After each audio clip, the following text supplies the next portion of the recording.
கர்த்தருடைய பரிசுத்தமுள்ள நாமத்திற்கு ஸ்தோத்திரம்.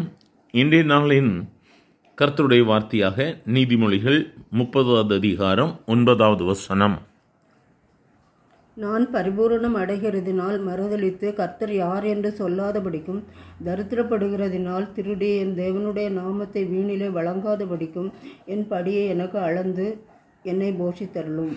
எனக்கு அருமையானவர்களே, இந்த நீதிமொழிகள் யாக்கோபின் குமாரனாகிய ஆகூர் என்னும் புருஷன் வசனித்து சொன்ன வார்த்தை என்று சொல்லப்பட்டிருக்கிறது.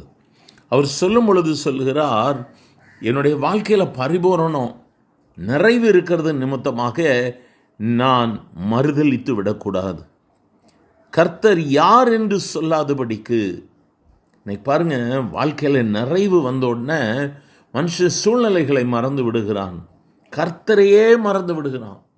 அதை வேதம் அழகாக சொல்லுகிறது. இந்த மனிதன் சொல்லும் பொழுது சொல்லுகிறார், நான் நிறைவை பெற்றுக்கொள்கிறது நிமித்தமாய் கர்த்தர் யார் என்று சொல்லாதபடிக்கும், தரித்திரம் அடைந்து தேவனுடைய நாமத்தை வீணிலை வழங்காதபடிக்கும் என்னுடைய படியை எனக்கு அளந்து என்னை போஷி.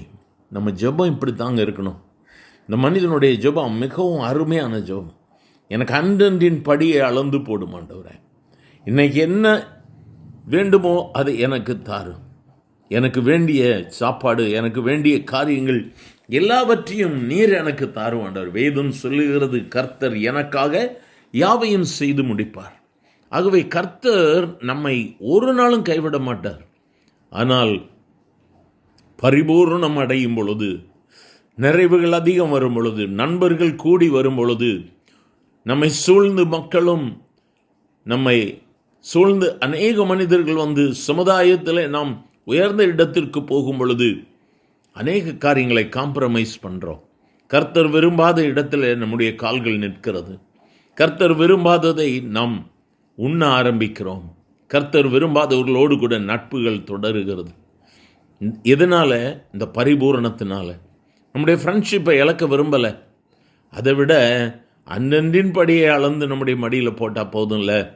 இன்று நம்ம கேட்கலாமா, ஆண்டவரே நான் உண்மை மறுதலித்து விடவே கூடாது ஆண்டவரே, எனக்கு பரிபூரணம் இல்லைன்னு நான் கவலைப்படலை, எனக்கு பரிபூர்ணம் வந்து நான் உங்களை மறுதலிச்சிடவே கூடாது ஆண்டவரே, தரித்திரத்தையும் எனக்கு தந்துடாதுங்க, ஆனால் அன்றன்றைக்கு வேண்டியதை எனக்கு தாரும் என்று சொல்லி கேட்கலாமா?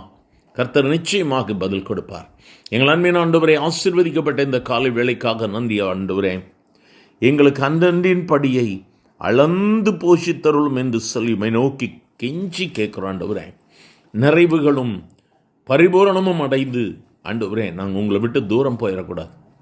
தரித்திரம் அடைந்தும் நாங்கள் உங்களை விட்டு தூரம் போயிடக்கூடாது.